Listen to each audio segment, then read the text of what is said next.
Hey everybody, I'm Sukan and I'm here with Brian. We're the managing partners at Iterative. Today we're discussing an important decision that all startup founders have to make. Do I need a co-founder? Should founders do it alone or find a co-founder? I think the first time founders really grapple with this is they hear from somebody or some investor that investors only invest in co-founding teams, which is technically not true. Some of the most successful founders are actually solo founders. So if you think about Elon Musk, Jeff Bezos, I think Mark Zuckerberg considers himself a solo founder. They were solo founders, and clearly investors founded them, and they started really large companies. So it can happen. But I don't think anybody recommends being a solo founder. Investors do have a preference for co-founding teams, and I think just as a founder myself and somebody who has co-founders, we recommend that people get co-founders, even though it's not a hard rule. You can definitely do it by yourself. Brian, let's talk about the pros and cons of working with a co-founder. Let's start with the pros. We put together a list of the pros of working with a co-founder. You and I have been with co-founders for I don't know way too long now.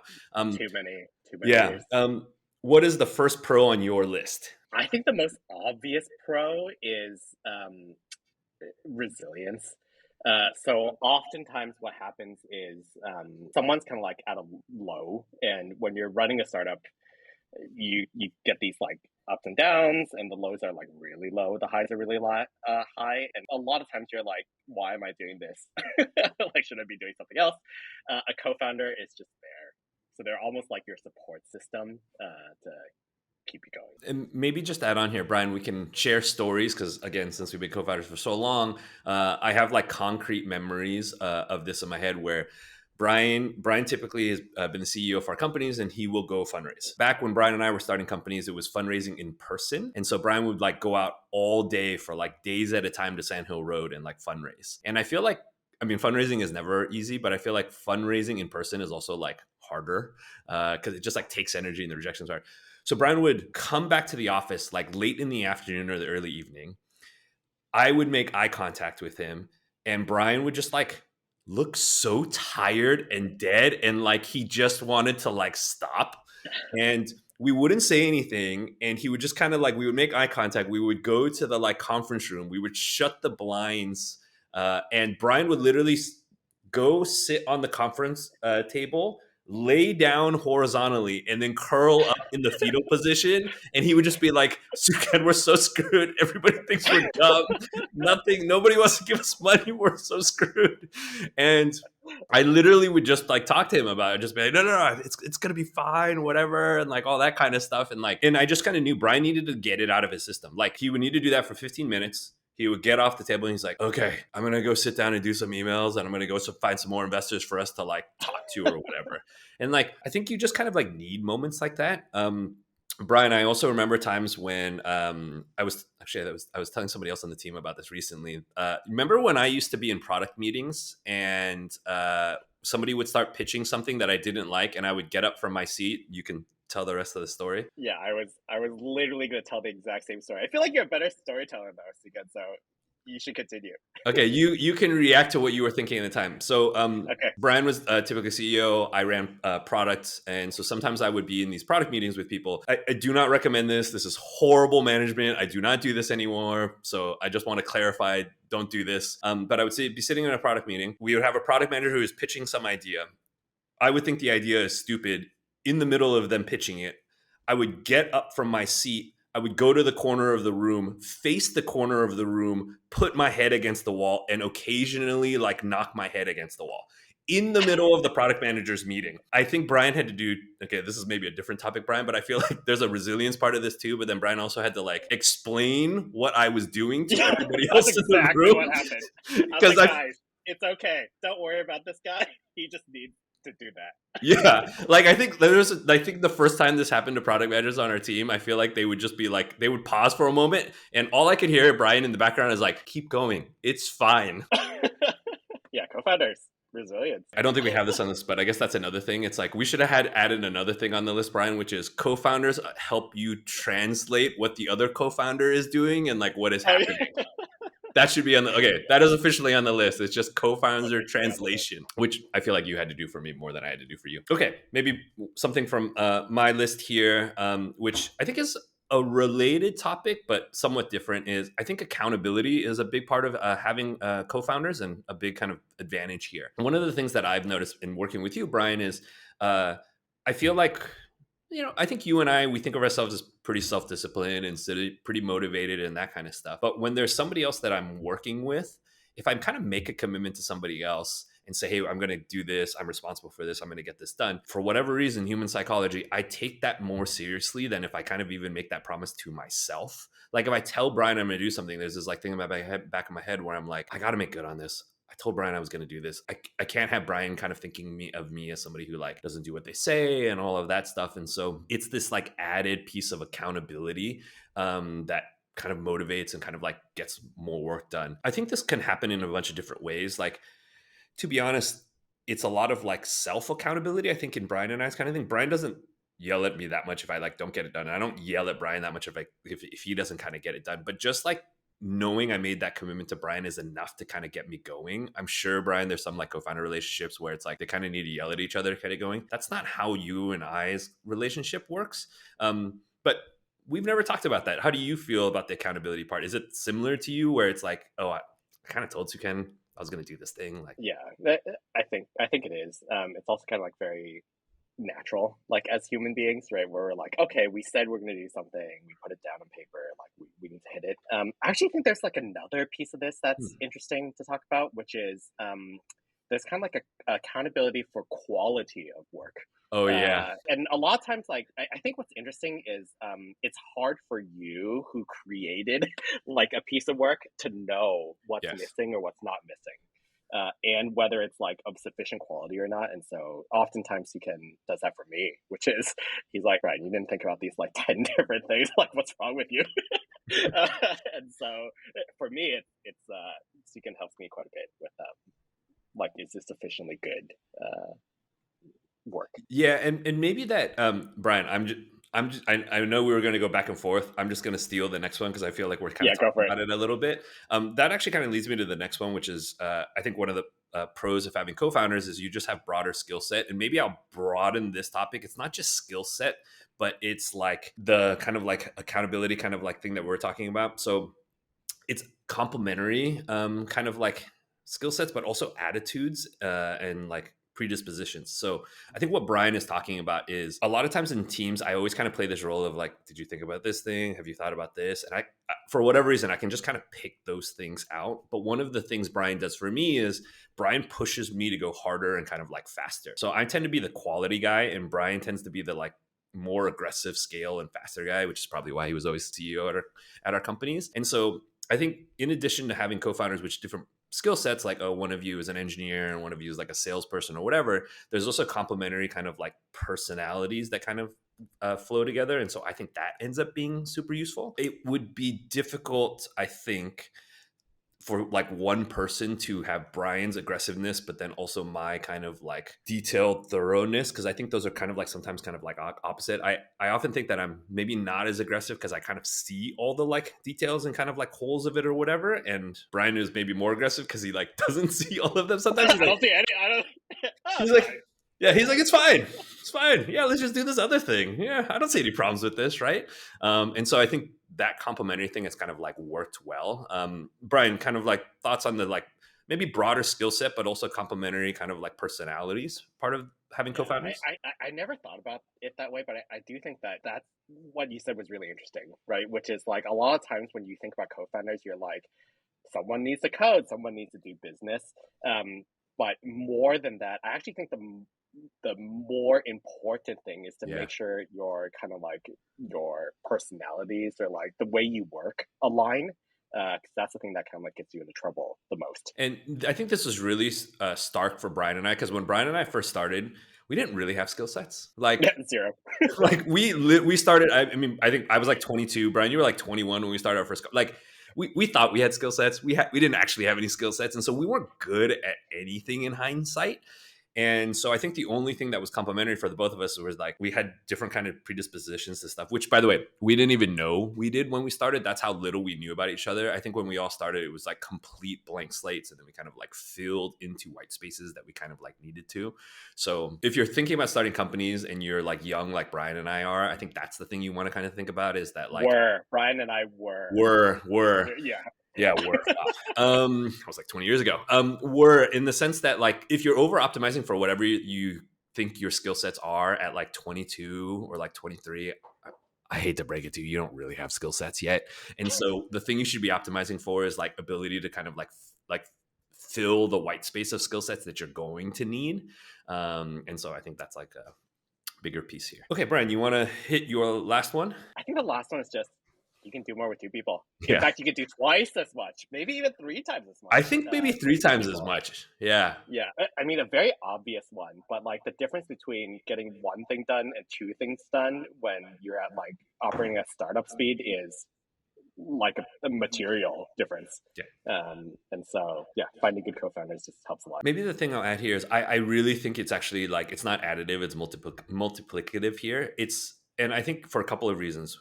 One is Brian and I don't like doing the same things. And so if like, there are some things that I like doing that he doesn't like doing. And so if Brian was doing those things by himself, it probably would take him 2x the amount of time that it would have taken me.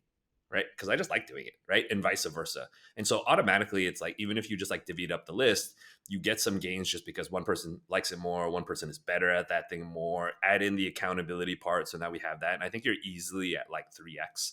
And so I think just having co-founders and all of that meshing together and kind of putting it just like speeds all of that up. And so you just frankly just like get much more done.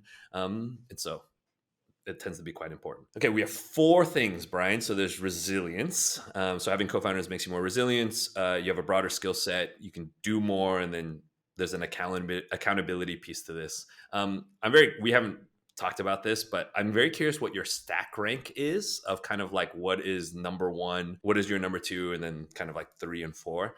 Yeah, I have it in my head of kind of yeah. like, I was gonna say, okay, you have it too, right?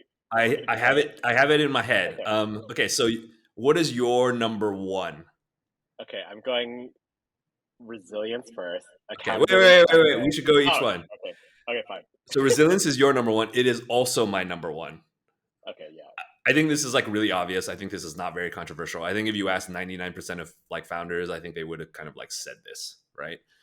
What percentage of the value having a co-founder do you think is resilience? Most of it, right? I mean, most of it. Most Probably of it. like 60% of it. And resilience is probably the like wrong word. It's like support. It's Yeah. like the like support system. And so if you don't have a co-founder, I think the like natural thing you should do is figure out who is your support system for when you Yeah. And that's a good point. Maybe the way to think about it is as a unit or as a company or as a co-founding team or a founding team, whatever, you want to be resilient. And so like whatever you can do to increase the resilienceness of your like yourself or your founding team or the company as a whole, I think is like what you're trying to do.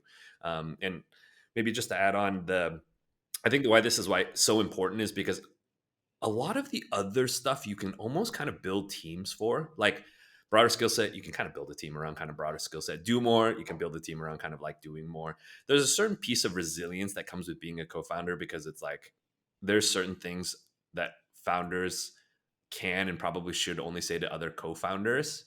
And they're not going to want to say it kind of like at all hands or to some employee or like something like that about like Brian laying on the table and talking about how we're screwed and curled up in the fetal position is like not an appropriate thing for Brian to do as CEO of a company to other people at the company. Me, it's fine, right? But like it's just not appropriate, right? And so I think that's like there's like this unique position that co-founders go in. Okay, so that was my number. That was also my number 1. Brian, what's your number 2? Accountability. Oh, it wasn't that for me. Okay. Really? Okay, accountability is my 3. Okay, you go. No, you go first. How Okay. is it not more important than the other 2? I just feel like early, and maybe you can kind of tie this in.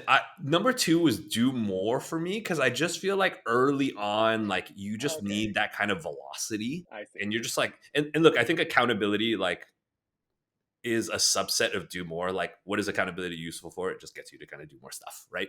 And so that's how I thought about it. But like, I get where you're going from. But do more was second for me, just because it's like you just need that input early on. I think accountability is still for me, mostly because I don't know. I just feel like the things that are tough is you'll want to quit and then you'll want to like delay things all the time, like you'll procrastinate.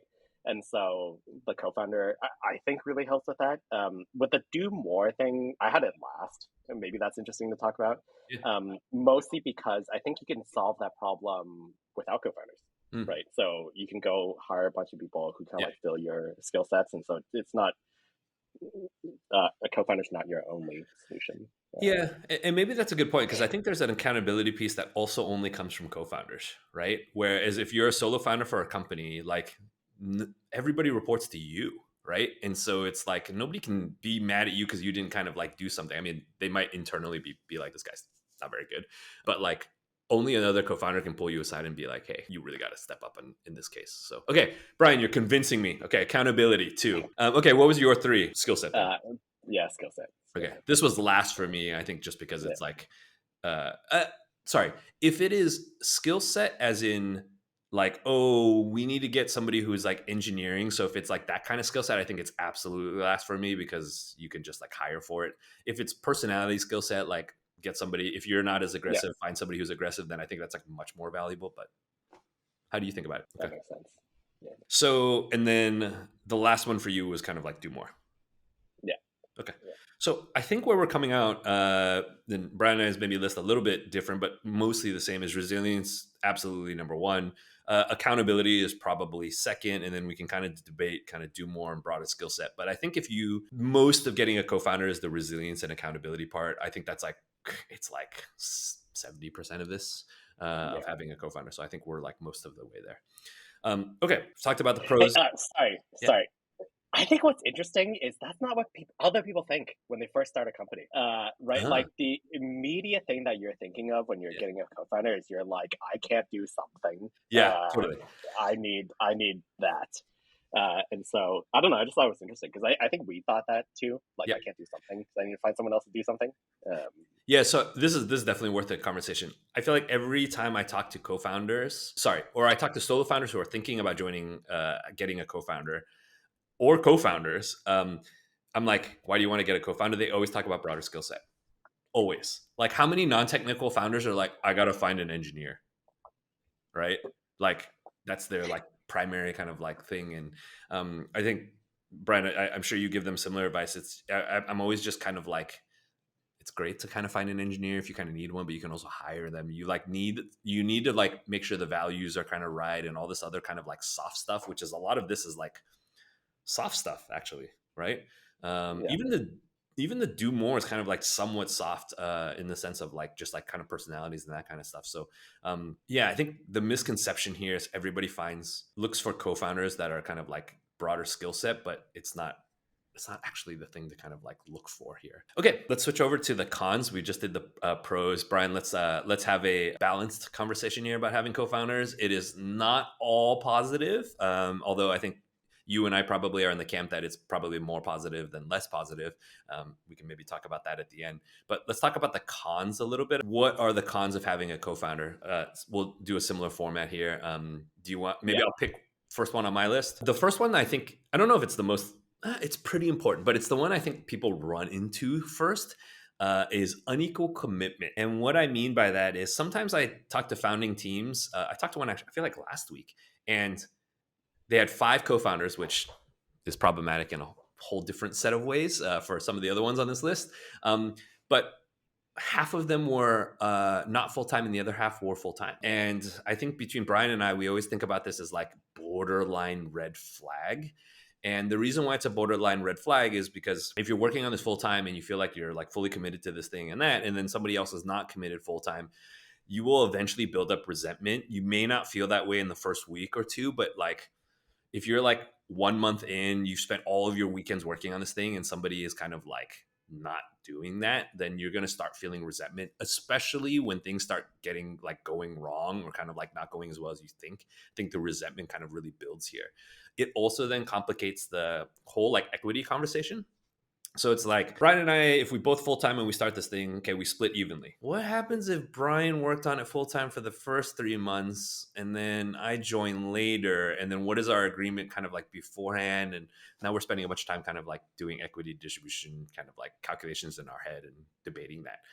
So for me, I think unequal commitment is kind of quite bad. We also had a company in the batch where one of the founders wanted to move kind of like to the country of business and the other one did not, and then that ended up becoming a problem. And so I think that this ends up becoming a problem for a lot of people. Brian, thoughts on the unequal commitment part?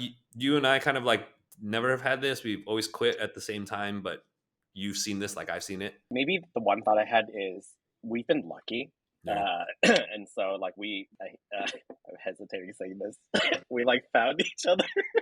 Maybe this part needs to be cut.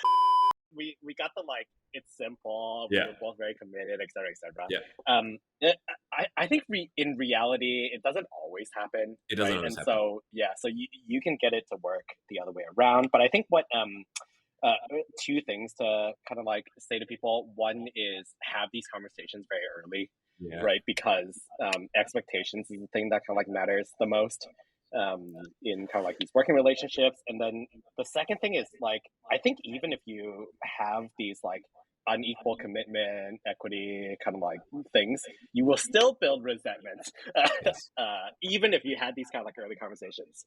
And so even just like being aware that this will happen, especially for the person who's doing less, is important, so you can continuously have these conversations while running the company. Brian, that's a good point. It's like this happens sometimes, and if it is a case where you find yourself where this is like happening, it's better to have a conversation about it than like not have a conversation. I think that's like a general rule.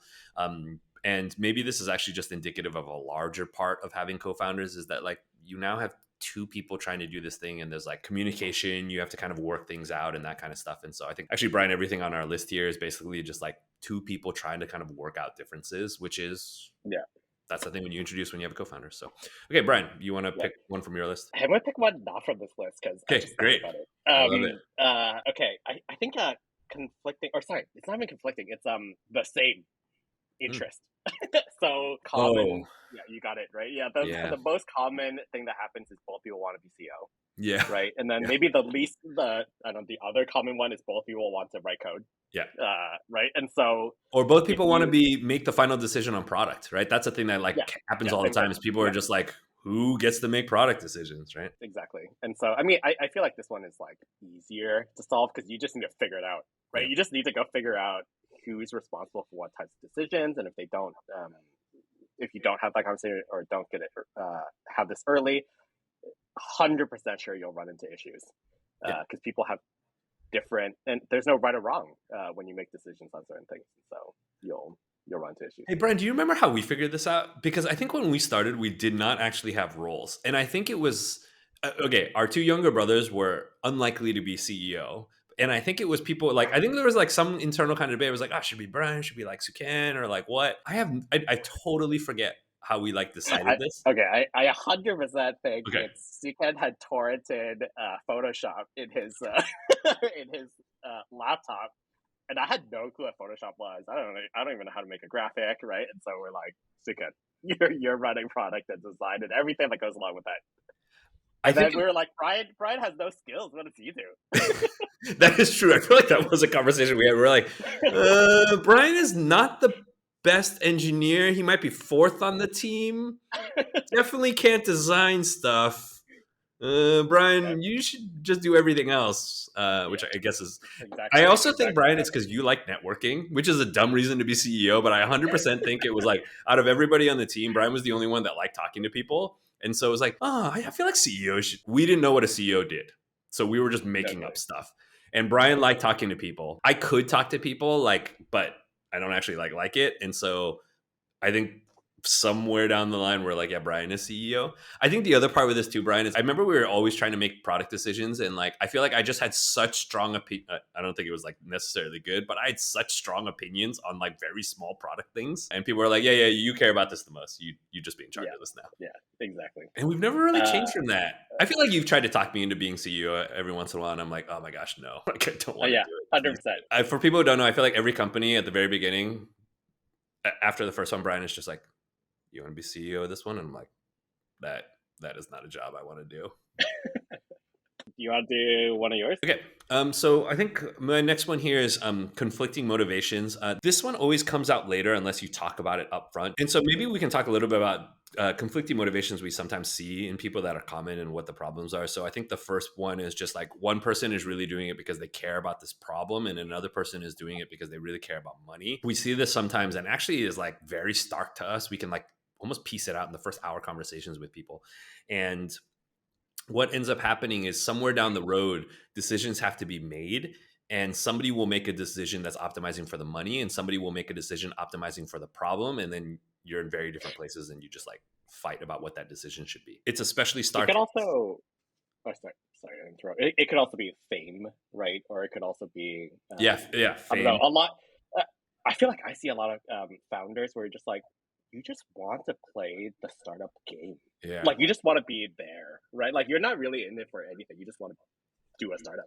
So that's another kind of like, I don't know, weird one. Yeah. Yeah, and I feel like that one is like somewhat new to you and I, because I feel like it was like, I think as startups became more popular, I think people, it was like, it's like a career path, like investment banking or something, and like people wanted to be in it, and so they just like want to be startups or be a founder now. I mean, this is especially the case in San Francisco, and so I think if somebody's very mission driven and then somebody wants to do it for because they want to be in the game, maybe the best way to characterize this, Brian, is that if one person is internally motivated and the other person is externally motivated, you're going to be in trouble. If both of you are internally motivated, I think it can kind of like be okay-ish, but if one is internally motivated and the other is externally motivated, I think you're in a lot of trouble here.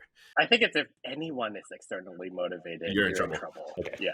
Yeah. That's a stronger case. Just if you're externally motivated, this is going to be problematic.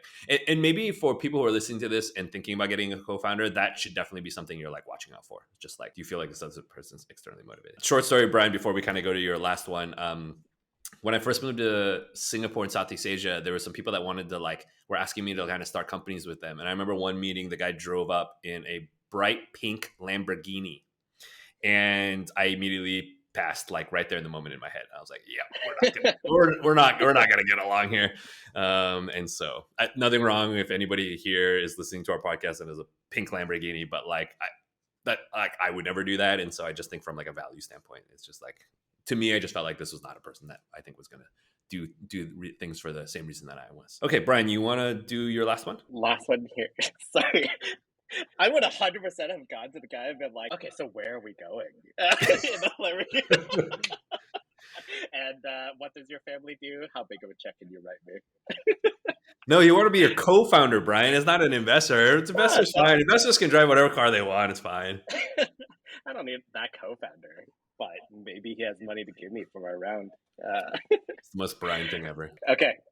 Last one, conflicting vision. I actually think this is the other, like, if you've solved all your kind of like relationship, working, role problems, this is oftentimes the one that kind of like sneaks up on you the most. Yeah. And it's I think it can show up in a couple different forms, right? The first one is like, how big do you want your company to be? Mm-hmm. So big meaning like, do we go into adjacencies? Do we go into different markets? Do we stay lean and go vertical versus horizontal? And so like, again, like no right or wrong answers, but when founders have different opinions, oftentimes become conflicting. I'm sure there are more examples too, but those are the ones that come up. Yeah, and I feel like this is something. I mean, even you and I have this with kind of like Iterative, right? We have debates about like, oh, should we go into other geographies and should we kind of do these things and like that kind of stuff. And so I think there's like a difference between like having different opinions on kind of like strategy and then a different opinions on kind of like what the vision and kind of like why the company exists kind of thing, which maybe is touching on kind of motivations and stuff, right? Like I feel like you and I are aligned on like why Iterative exists. And like how that ends up kind of like manifesting in kind of like different kind of decisions and stuff we can kind of like disagree on, right? But like we generally kind of agree. So maybe how would you define divisions? I guess I was just defining it just now as like, why does this company exist? Yeah, I think it's that for me a little bit more like mission. So kind of like why does it exist? Vision for me is a little bit more kind of like 10 years from now, what does it look like? Are we global and in every single country? Are we not? Are we just in the US and we now have like 10 different products? Another like really interesting one is, do we want to stay 10 people forever?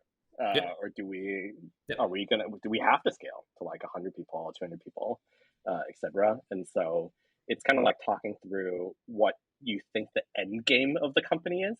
and then running through all these scenarios with your co-founders. Yeah, I guess if we talk about vision in the way that we define it in our like fundraising boot camps that we do, vision is like, what does the world look like if you succeed? And maybe that's the thing you kind of align on. Like, I think Brian, we're kind of quite aligned on that with like Iterative, on like, okay, if we're successful, then, you know, the world has more founders and they're like higher probability of being successful, and they have a supportive network. Like, they have all that stuff.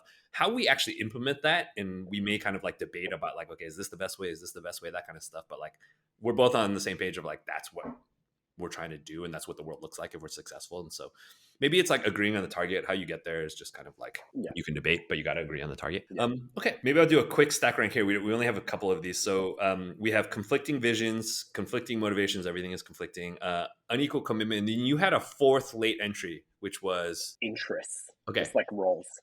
Yeah, maybe we won't do the full stack rank. What do you think is the biggest con? I mean, the commitment one for sure, right? Yeah, I guess it's like, okay, yeah, I think it, part of me was like, okay, if it's short term, I guess it maybe is like, you can maybe survive it, but like, there's no version of this where this doesn't get sorted out long term. It has to get sorted out long term, right? Yeah. I think people don't feel like another person is a co-founder if they're not as committed. I mean, Brian, borderline, I feel like definitions of like being a co-founder sometimes is just like equal commitment is almost like a pretty good definition. Yeah, I agree.